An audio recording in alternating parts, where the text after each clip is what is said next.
up, everybody? Welcome to the TJ Carpenter Show. I'm TJ Carpenter, and we're going to be talking about the Dallas Cowboys today. I want to thank everybody for joining the show. Are the Cowboys stuck in free agency? I think there's a lot of evidence to support that notion, that they are stuck in free agency. But they do have a lot of visits happening. I saw a very interesting article on ESPN Dallas today from Todd Archer, basically confirming or reaffirming my opinion that everything that goes along with the players who are already on the roster, Dak Prescott, Amari Cooper, Zeke Elliott, and yes, DeMarcus Lawrence, are shaping free agency. Profound, Todd. I think he did a great job on that article. Like a month and a half after I had that opinion. But it's not Todd's fault. I'm not saying he stole my opinion. I'm just saying he had the same opinion I did significantly later than I did. All right, guys. Want to thank everybody for watching. As always, you can show your support for this show by going to mybookie.lv, fastest payouts of any online book. Just go to mybookie.lv, enter promo code PHANTOM, and you can get 50% bonus cash on your first deposit. So go to mybookie.lv today and show your support for this show. That would make me immensely happy. Also today we're going to be playing a March Madness preview video. So if you are looking to put your bracket together, you want some key insights into exactly who you should or shouldn't pick in this year's tournament, we've got that video coming up for you here in just a little bit. So our question today, are the Cowboys stuck in free agency? What do visits with Eric Berry and Robert Quinn mean? Robert Quinn in particular is a target for a trade from the Dolphins. Robert Quinn was awesome like 6 years ago. 6 years ago, Robert Quinn was a terrifying player. And, you know, he's older now, so he's not as good, which means he's going to be a lot cheaper. But once again, the question arises, how much can you really pay free agents who are good if you've already got to pay everybody else on your roster? So, you know, I don't know if the Cowboys, it doesn't feel like they really thought this through. That's just my opinion. All right, so let's get to some comments here. Thomas in the house. What's up, Thomas? Chris Bennett is in the house. Joe Tranchina, Andy Caius. So what about that Mike Trout guy?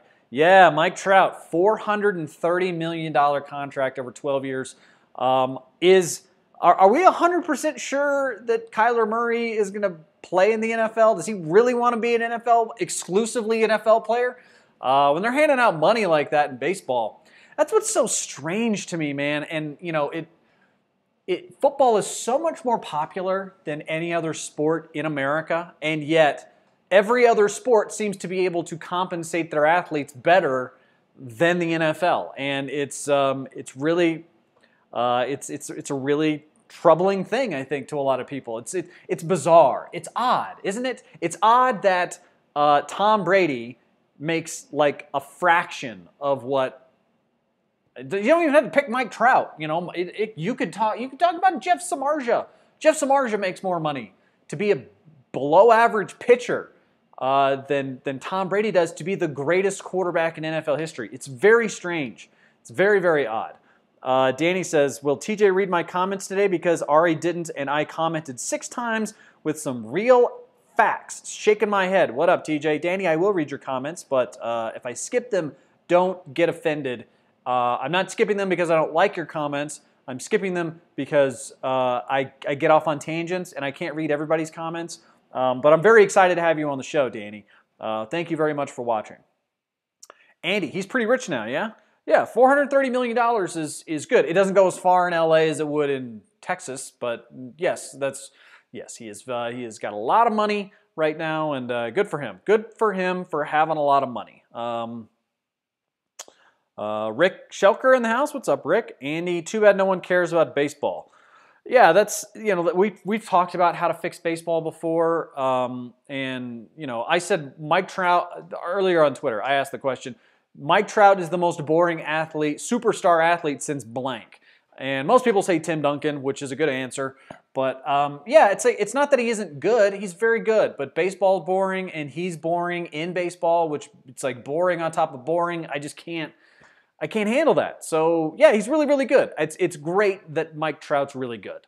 I don't think he's $430 million good. Is he, okay, so Mike Trout is the best player in baseball. Let's just say that, right? He's basically the modern day Mickey Mantle. And so if you're talking about a guy who's that good, is he, saying he's the best player in baseball doesn't offend me. I don't think that's an incorrect notion. But on top of being the best player, how much money did Nolan Arenado get on his contract? It was like 200 and I think it was 230 or something like that. It was a big contract. It was a lot of money for Nolan Arenado, and I thought it was a great deal. So Nolan Arenado stays in Colorado. Very good. Do you think that Mike Trout is, however, $200 million better than Nolan Arenado? I mean, it's just crazy to say that. It's insane to think he's twice the player that Nolan Arenado is. Because he's not twice the player that Nolan Arenado is, but he's making twice as much. It's just so much money, man. And it's you know, when you get those big time bloated salaries like that, it is really, really, look, Artie Moreno has got deep pockets. That is obvious because he is paying Albert Pujols $280 million, whatever he's making, and he's paying Mike Trout this much money. It's crazy. It's insane how much money these guys are making. It's unnecessary. It's an unnecessarily large amount of money. Let's see. Oscar, here we go. How many did we sign already, Dallas Cowboys for life? Daniel says, fuck, I missed the opening music. Chris, $430 fucking million. Holy fucking shit. Danny, TJ, your intro song is Butt Cheeks. LOL, it makes my ears bleed. My intro song is Butt Cheeks? You don't like the intro song? What's wrong with the intro song? I think it's pretty nice. Chris says, Kyler Murray, dumb fucking Sooner. Andy, the Cowboys are dumb. I guess dumb is the buzzword. Danny says, does my bookie take Pollo Campero gift cards? Asking for a friend. It's a good question. I don't think so. I don't think they do. Andy says, I heart March Madness. Sam Polson, stuck in visits only.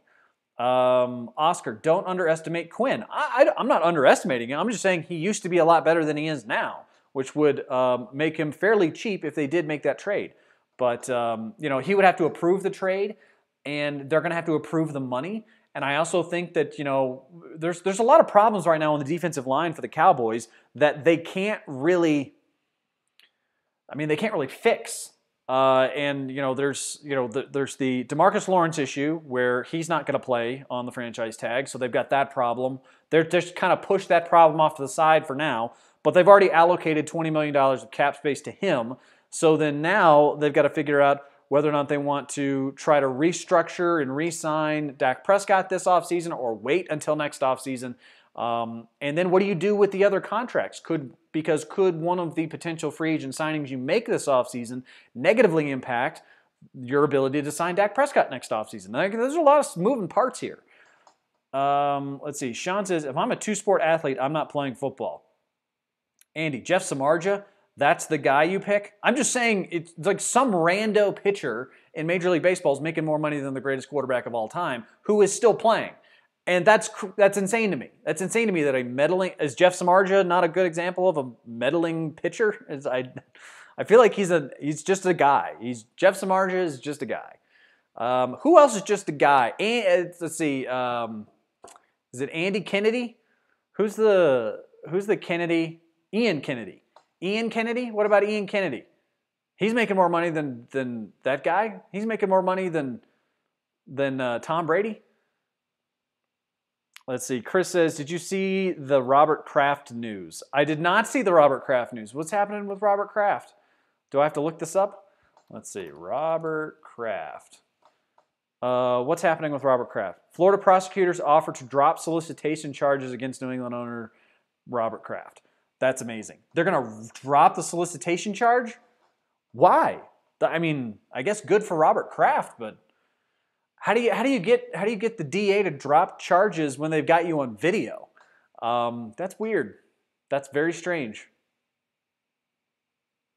That's very odd. Does he have to admit that he did it? Is that the thing here? He's got to admit that he did it? You just want to shame the guy, I guess? You know, look, Robert Kraft has been behaving very oddly since his wife passed away a few years ago. dating women who are a lot younger than he is, going to rub and tugs. Direct flight. It was the most expensive rub and tug in the history of rub and tugs. Let's see. Jenny says, "Hey everyone, hi TJ. Hope y'all are having a good day." Daniel says, "Hell no, don't wait on him. I mean, even though it seems like we will have to." Chris Smith says he has to admit being guilty. Right. Okay. Yeah. So that's the catch right there. Rick says, "Hey homie, missed ya, Jenny." Yeah, everybody missed Jenny. Jenny hasn't been around for a little while, but Jenny's back. So guys, let's go ahead and do this. All right. So you're filling out your brackets for March Madness. I wanted to help you guys out in filling out those brackets, so I made a little video for you guys. And this is that video. This is my preview of March Madness for this season, and I hope you guys all enjoy, especially this is basically a roast. I'll just say it right now. I take a blowtorch to the entire March Madness field for your pleasure. I hope you enjoy. It's time for March Madness. That's right. The NCAA tournament is here, or as ESPN is rebranding it, the Duke Zion Williamson. We have to profit off of the physical likeness and physical abilities of a teenager before he wises up and goes to the NBA, and then we can no longer exploit him for our own personal gain. Tournament. It's not a catchy title, but you have to admit, this is the first time that the NCAA has been honest since Walter Byers admitted that calling players student athletes was just a scheme to not pay medical insurance. God, this is going to be so much fun. Matchup number 1, Duke.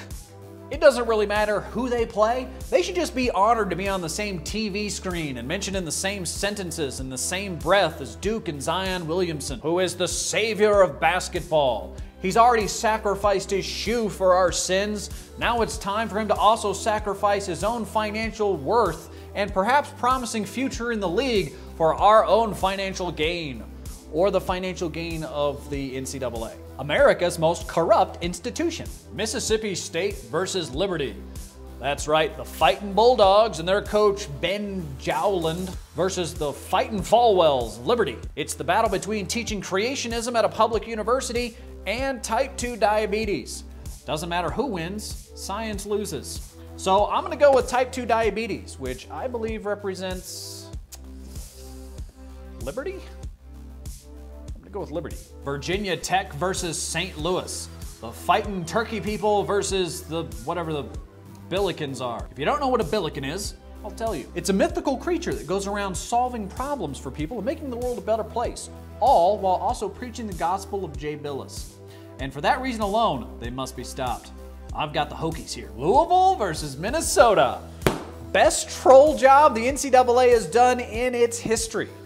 This is Richard Pitino going up against his father's former team, Louisville, after they fired him for being a generally disgusting person. After employing Bobby Petrino and Rick Pitino simultaneously 2 separate times, I've been notified that anyone going to the University of Louisville during that time will not get into heaven. I've got the Golden Shower Gophers in this one. Syracuse versus Baylor.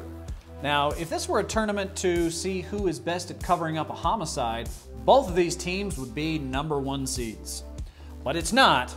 It is absolutely not a tournament to determine who is best at covering up a homicide. Because if it were, Kansas and SMU would also be 1 seeds. By the way, no school in the history of universities has ever been responsible for more dead hookers than SMU. Just ask Mike Leach. He knows. But it's not. It's definitely not that. But if it were, 1 seeds, all of them, all 4 of them, 1 seeds. But this is a basketball tournament, so I've got Syracuse. Cincinnati versus Iowa. Now, Iowa has hit a bunch of buzzer beaters this season, which means that they are the most dangerous team in the field other than our Lord and Savior Duke. If there's anything I know about the NCAA tournament, it's that having a team full of coaches' kids with sound fundamentals almost guarantees you a trip to the Sweet 16. You're going to get boat raced by whatever overly athletic super team you meet in the Sweet 16, but you're going to get to the Sweet 16. So I've got Iowa. UNC versus Iona.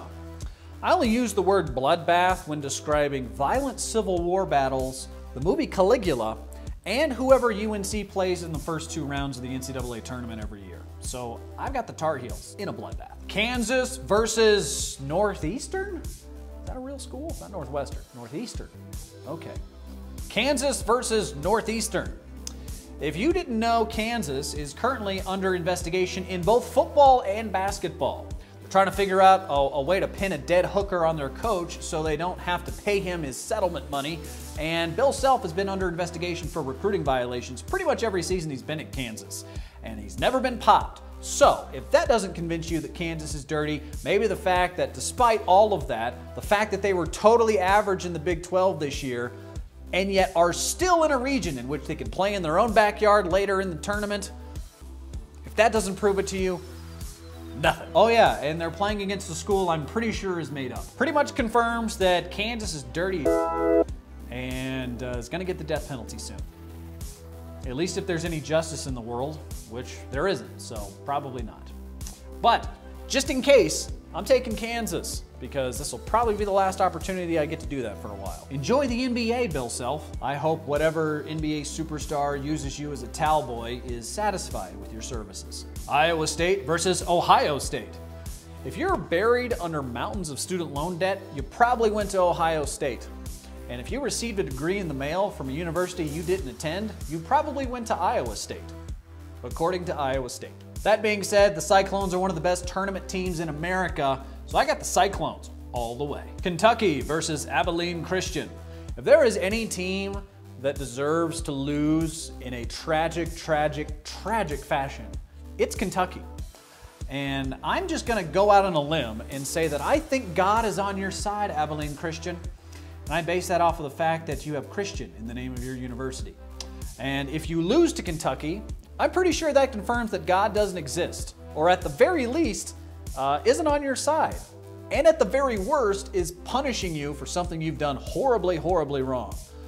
So you better win, because God wants winners. I'm taking Kentucky. That's everything you need to know to get ready for your NCAA tournament. And coming up throughout the course of March Madness, we'll be making these videos as we go along with actual basketball to talk about. And I'm sure much, much, much, much worship of Zion Williamson because he, as I mentioned earlier, died for our basketball sins. All right, guys, there it is. There is your primer for March Madness this season. We all worship at the feet of Zion Williamson. Thank you very much, Zion, for all the sacrifices you've made for our entertainment. Okay, all right. Chris says ACU, Sean Adams' alma mater. Sean Adams, RAP. For those who don't know, Sean was a longtime radio host in Austin, Texas before he passed away a couple of years ago. Rick, I'm an Iowa fan, and I agree with you unless we learn how to play defense. Yeah, well, I did say Iowa's going to the Sweet 16. They're just, they're small and unathletic, and they're not, but they do try very hard. And they do hit a lot of buzzer beaters, and I think that's true. As crazy, Charles says, you're a goofball, TJ. Andy says, I don't like TJ's heretical tone toward our Lord in Zion.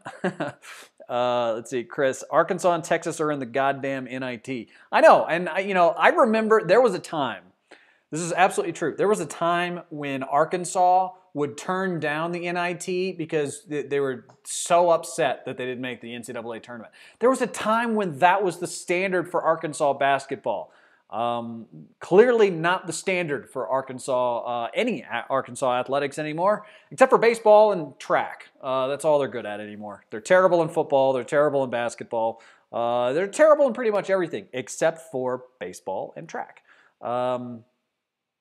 Isn't it Zionic, don't you think? Nice one, Wade.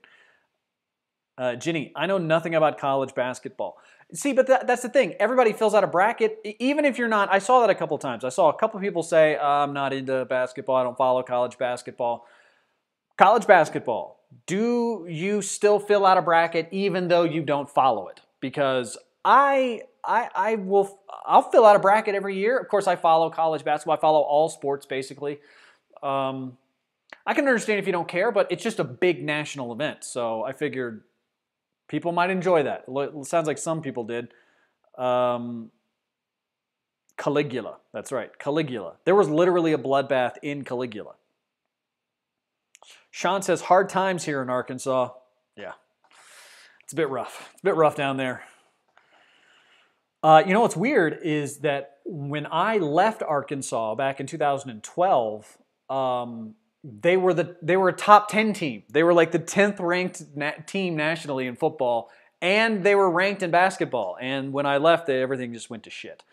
Let's see. Wade Zetterberg. My wife knows nothing about college basketball. Won $600 by getting lucky with her bracket last year. Daniel says, it was a good video, TJ. Thank you very much. I appreciate you saying that. Thank you very much, Daniel.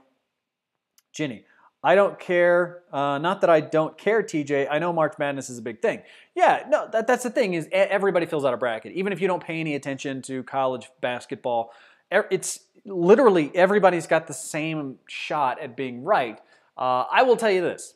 If you really want to win your bracket, go chalk and pick 112 over a 5 and you should be good. Because just go with the numbers if you want to win your bracket. If you want to try to get a perfect bracket, it's probably not going to happen. I think the odds of you getting a perfect bracket are over 1 billion to 1. But, we're talking about basically source, what do they call that? Or they call that... it's collation. You collate you reorder your deck, so to speak. It's single elimination tournaments give you the winner. Single elimination sports are much more exciting than series, like in the NBA, because if you have a series, the likelihood that the better team wins increases substantially. But I don't really like that. That's why I like college basketball. It's why I like college football. It's why I like the NFL, because their tournament play is single elimination. And single elimination is much more exciting than series are. Series are good, but they're really only good at the end. To be honest with you, I thought the way baseball had it originally, where they just took the winners of the leagues, the National and the American League, and then just had them play in the World Series, I thought that was actually a much better way of determining a champion of your league than their current model, which is adding more playoff games and more playoff series and all that crap. I don't like the division winners in baseball or in basketball. Of course, they don't have divisions in basketball anymore. They just have conferences. Daniel, my devil dog brother James Prater is a hardcore Spartans fan, so I'll root for them. Wade, dig through the ditches and burn through the witches and slam in the back of my Caligula. That's pretty good. Pretty good, Zach. Zach. Wade. Chris said, Caligula had hardcore sex in the movie. It did. It did. That's why I own it on VHS and DVD and Blu-ray. And I think I also own it on Xbox Live. Daniel, Sean, just get some co-eds on motorcycles on the head coach payroll and we'll get it cooking. It's really all you need to do, I think. I think you're on the right track there, Sean. All right, so let's talk about Robert Quinn. Robert Quinn, do you want him as a Cowboy? Do you think he's going to be too expensive? He's going to have to agree to terms. And do you think that the Cowboys will be able to do all the other things that they want to do and sign Robert Quinn and sign Eric Berry? I thought that the question Ari was presenting earlier today was a good one. Sorry, guys, I'm getting a little distracted here, getting some messages. Earlier today, Ari was basically saying, look, he thinks that the strategy the Cowboys are employing is the right one. Move forward with cautiousness and with caution. And okay, Wayne's saying Quinn gone. Is Quinn out? Are they out of the running for Robert Quinn? Is Robert Quinn not going to be?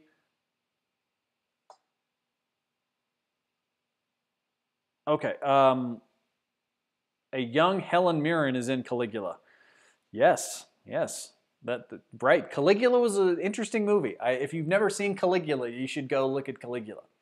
No, Ari said his question earlier today was, what would make this offseason a success in your mind for the Cowboys? What do fans want the Cowboys to do? And do they have to sign somebody? Do they have to trade for Robert Quinn? Do they have to sign Eric Berry? Do they have to make some kind of major move in order for this offseason to be a success? And my retort to him this morning when we were talking on the phone was, look, I don't know if they can make any improvements until they fire Jason Garrett and get a new coach, because I think that they had a good team. I think they've got a good roster now. The problem is that they didn't cut ties with Jason Garrett. And they should have. They should have fired him last season. And look, they didn't. I understand people rationalization around not firing Jason Garrett. I get it. But they should have made that move, because that would have automatically made this offseason much more interesting for you. And it would have been the better move, because no one has any confidence in Jason Garrett. No one. I mean, even if they go 10-6 and make it to the playoffs and win the division and then lose in the playoffs again, just like they did last year, that is still going, people are still going to want Jason Garrett to not be retained. So if that's true, if they have an identical end to the season this season as they did last year, then that should tell you something, that they should have fired Jason Garrett after last season. And the fact that they didn't now has now gotten them stuck in the mud from a fan perspective. No one believes that these guys are good enough or well coached enough to win a Super Bowl. I mean, do you believe that as a Cowboys fan? Do you believe that this team with this coach as currently constructed is good enough to win a Super Bowl? Because I don't. And I'm not saying that they're that far away. Their talent is really good. But for me, they are prevented from improving as a team dramatically, like taking the big leaps forward everybody wants them to take, until they get rid of Jason Garrett. And so, the question is, what will make this offseason a success? It is like, well, that time has already passed. This offseason can't be a success because you didn't fire Jason Garrett. So it therefore cannot be a success, because you've put yourself in a situation where all you're doing is retaining existing talent, and all you're doing is retaining existing coaching, and you're not adding anything in any way or changing the philosophy in any way. So if you make zero changes, like real actual changes, I'm not talking Kellen Moore being elevated to offensive coordinator is not a drastic change. If you don't make any drastic changes, how can you expect a drastic improvement? You can't. You can't. That's the problem. You can't expect anything different when you have done nothing different. And that's where the Cowboys are. Let's see. No messages, be honest. You're now watching Caligula. Daniel, we need Quinn to anchor that line. He can beat double teams. Yeah, I think like I said, Robert Quinn's a really good player. At least he was like six years ago. He was one of the best players in the league. Now he's solid. He is there. He's solid. That's how I would describe Robert Quinn. Solid. Sean, I think if they sign Quinn for anything more than 7 or 8 a year, you can see a tank trade looming. Daniel, teams. Right. Fire Garrett. This is what Chris says. Wayne, LOL, I knew that would catch your eye. Just heard he was coming to the Star. Daniel, Cobb, Barry, and Quinn, and give Zeke the money. Simple. Dak rides out his contract, and we let him walk next year and pay Amari. Okay. Sean, a young Jerry Jones and Robert Kraft were in Caligula. That's good. Danny says LP Ladossier re-signed 1 year, $1 million. Let's see. Wade, Sean, that was Spartacus. Joe.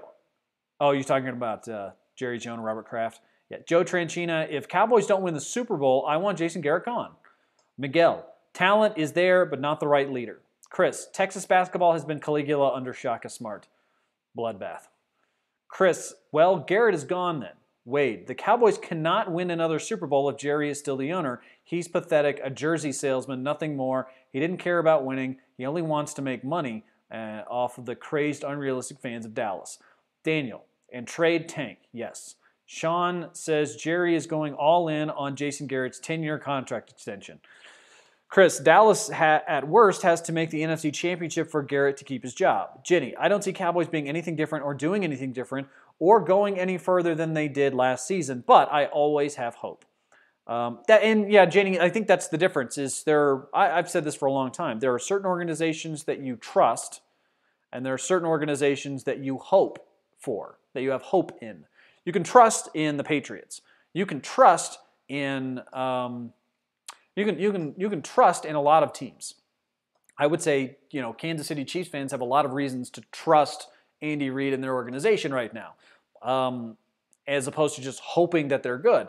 And what's weird about the Cowboys situation is that if you looked at their personnel, you would say, that looks like a really solid roster. I should probably trust that team is going to win. And yet, we can't trust that that team's going to win because we've seen them play and we've seen them coached, and we know that their coach isn't going to substantially improve their chances of winning a championship. So you can only have hope. That's all you can have in the Cowboys, is that you hope something happens and that something clicks and you have this great team. But you can't trust that they're good. You can't. You just can't. Wayne says, I don't see Garrett being here next season regardless. I think the Cowboys organization is looking for his replacement. Kerry, trade Dak. Daniel, trade Dak. Second that. Rick, who becomes head coach? Oh, he's talking to Daniel. I think it's possible Garrett gets fired mid-season. I'm telling you, watch. If they fired him mid-season, Rick, I think that they would probably put Rod Marinelli in charge. Remember what happened last time he was a head coach? The 0-16 Lions happened. Wade, loving the Patriots. Yeah, the Patriots, I think, are probably the team easiest to trust in the entire NFL. We know they're going to be good even if they don't look good. Even if they have one of the worst rosters in the league, we're like, yeah, well, he could still win the Super Bowl. That's trust. Like, I have no trust in the Browns. The Browns have given me zero reasons to trust that they're going to be good. And until I see it, I'm going to wonder whether or not what they've done in the offseason is actually going to result in wins. Because I don't know what's going to happen, but if they go 4-12 with that roster, it wouldn't shock me. Would it shock you if the Browns went 4-12? No, it wouldn't shock you. It wouldn't shock anybody if the Browns went 4-12 because they're the Browns. They find ways to lose when they have good players. They find ways to screw it up. And that there's some teams that figure out a way against insurmountable odds, it would seem, to win championships like the Patriots do. That's what makes them so good, is that they could be bad and still beat you. That's the mark of a truly great team, is that if they suck and they still beat you. And you're like, oh, that was on us. How did we let that happen? And it's like, well, you didn't let it happen. It happened to you, and you didn't know what to do with it because you were just so awestruck by the fact that you were getting beaten by an inferior team. That's what good teams do to you. And right now, I don't see the Cowboys in that light. I don't see them as one of those teams. It's like, yeah, they can play like dog shit and still beat you. They can have no talent and still beat you. They can seemingly have no talent and still beat you. That's not the Cowboys, and that's not Jason Garrett by any stretch. In fact, what we're saying is that Jason Garrett needs all the help he can possibly get. In fact, what we're saying is that with a good roster, we still expect very little from the Cowboys because Jason Garrett is actually a hindrance to their progress. That's what we're saying. That's the Cowboys. That's a problem. I mean, that's a real problem. So what would make the offseason a success? That time has passed, gentlemen. There is nothing that can make this offseason a success because you didn't fire the right guy. Chris says Chris Richard would be the head coach right now. Oh, they put Richard in charge. Is he the assistant head coach? Chris says Marinelli should never be a head coach again. I agree with that. Kevin, if they fire Garrett, let Chris Richard take over. Everybody likes Richard. And I'm guessing Richard will probably be the guy who takes over for Jason Garrett when they do let him walk next season. And it won't be Sean Payton. They'll make a run at Sean Payton, but it's not going to be Sean Payton. Although they did try to time that out really well, didn't they? Carrie says, we are a good QB away from success. Dak has held us back. Facts. I know a lot of people feel that way. I wouldn't say he's held them back, but he hasn't. He certainly hasn't taken them over the top. I wouldn't say he's held them back. He's just kind of been there. He has been present for the Cowboys' last 3 seasons. Chris, Paxton Lynch is engaged to a hot Instagram model. I saw that, Chris. I saw that. Wade, Patriots, quote, a truly great team, TJ Carpenter. You're welcome, Wade. Game recognized game. Sean, I still believe in the Browns' innate ability to fuck it all up beyond all comprehension. Yeah, I'm with you there. Joe says, I agree with you, TJ. We need good coaching to win the Super Bowl. Sean, neither should Jason Garrett. Talking to Chris. What did Chris say?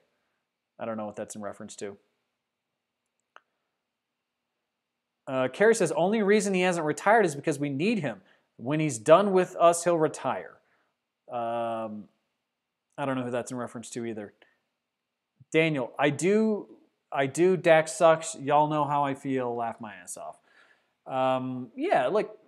Here's the other story I wanted to get into today. And since we're kind of winding down here, let's get to this really quickly. So Tyrone Crawford was in a brawl. He wasn't arrested, but he was in a brawl. And so TMZ reported that a football player who everybody knows, team captain for the Cowboys, in a brawl, didn't get arrested. I don't think that there's going to be any league action taken in a situation like this. I don't think there should be any league action taken. We don't know the situation. All we know is that he was involved in a brawl, got into a scuffle with cops, shoved them, wasn't arrested. If you shove a cop and don't get arrested, that's a really good sign, isn't it? I mean, that's a really good sign. And I'm not saying like it's a good sign that he didn't get arrested because he's a football player. I'm saying that if you don't get arrested after shoving a cop, clearly that cop understood that your intent was not to shove him, that your intent was maybe to break up the brawl or to try to help matters. You were involved in trying to settle things. That's probably what happened with Tyrone Crawford. I don't know that for a fact, but I'm just saying that that's an odd detail, isn't it? It's an odd detail anytime you see in a report, and this coming from TMZ, that Tyrone Crawford shoved multiple police officers and didn't get arrested. That's kind of astonishing, really, when you think about it. So if that's true, then clearly there's more information that we don't have access to, that we need access to make a determination of or whether or not Tyrone Crawford did anything wrong. And look, the likelihood that he didn't do anything wrong at this point, in my mind, pretty high. Let's see here. Sean, Jerry thinks Dak, if redrafted, would be the #1 overall pick. Great negotiating on that upcoming contract, old man. Daniel, Bill and Brady made one another. Wade says, with the support of Robert Kraft. Carrie says, it's not that we hate him. He just sucks at playing quarterback. Oh, you're talking to Wayne, who says, LOL, here come all the Dak haters again, still on a rookie contract. Sean, they just don't know who he was. They just didn't know who he was. You think they would have arrested him if they knew who he was? Daniel, he was the one trying to sell him if that miracle draft traded comes for an early Christmas for me. Wade, yeah, I hate the Cowboys, but I think this is a non-story. Crawford probably didn't do anything. Yeah, I would say that the likelihood of that being the case is true. But it is a story. TMZ's reporting, believe it or not, is probably some of the best reporting in the world right now. That's amazing. I trust TMZ on this stuff, man. TMZ comes out, and look, TMZ is already, they've already come out with a couple of stories this offseason. One was about Ezekiel Elliott getting into it with a DJ in Vegas, this Tyrone Crawford story, which, by the way, they can't afford. This is a close call because they can't afford to lose any other defensive lineman. Like there's one retired to smoke pot. One is refusing to play and needs surgery anyways. Another one may have shoved some cops in a brawl at a Coyote Ugly bar. It's like there's too much stuff going on right now with the Cowboys defensive line for me to be comfortable. And like, I don't know how you get a hold on that if you're Jerry Jones or Stephen Jones, but you need to get a hold on it somehow. Because if you don't, you are screwed, buddy. Dirk made history last night. Dirk Nowitzki? Yeah, he passed Wilt, I believe. Didn't he pass Wilt Chamberlain for all-time points? Jenny says it was a sweet shot, too. Oh, by the way, we have to talk about this. I forgot to mention. So there was a photo of Dak Prescott hanging out with Jerry Jones at a basketball game. Huh? I thought I was told by someone who did not very much care for Tony Romo that hanging out with the owner alienated you from your teammates. And then said, look, Dak doesn't hang out with the owner. He hangs out with his friends and his teammates. Tony Romo would not hang out with his teammates. He would hang out with Jerry Jones. Turns out Dak Prescott also hangs out with... I think the rule here is that if the owner invites you to a basketball game, you say yes and then go to the basketball game. I think that's what that's all about. Chris says the top fan symbol changed to a diamond from a star. It still looks like a star to me, man. Looks like a star to me. I'm seeing star. After shoving the cop, did Tyrone say, I'm sorry? I'm sorry. Carrie, that treats everybody like a janitor. Right, that treats everybody like a janitor. Like, yeah, of course, I also treat Jerry Jones like a janitor. Wade says, he passed Wilt, but Wilt never passed on a woman. That's right. According to Wilt Chamberlain, he betted 10,000. Was it 10,000 women? That's kind of the Pareto distribution of sex. Is that yeah? At the top you've got Wilt Chamberlain, who's had sex with 10,000 women, and then at the bottom you've got a lot of men who aren't getting laid.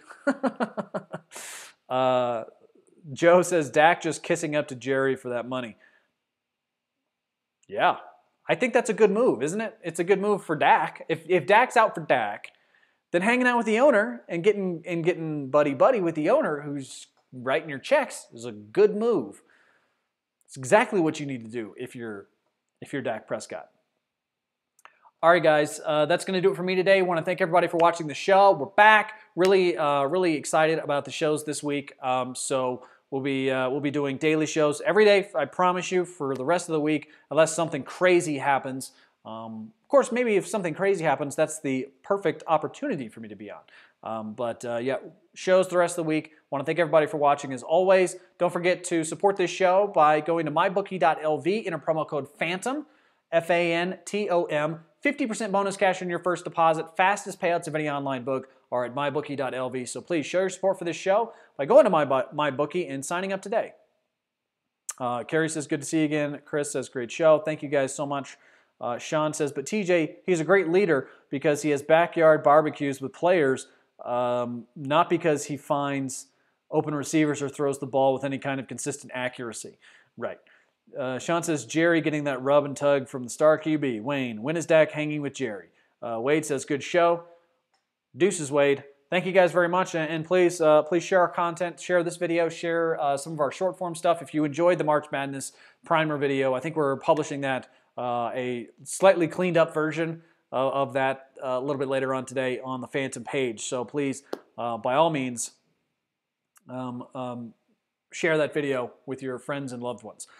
Thank you guys very much. I'll talk to you tomorrow. Later, y'all.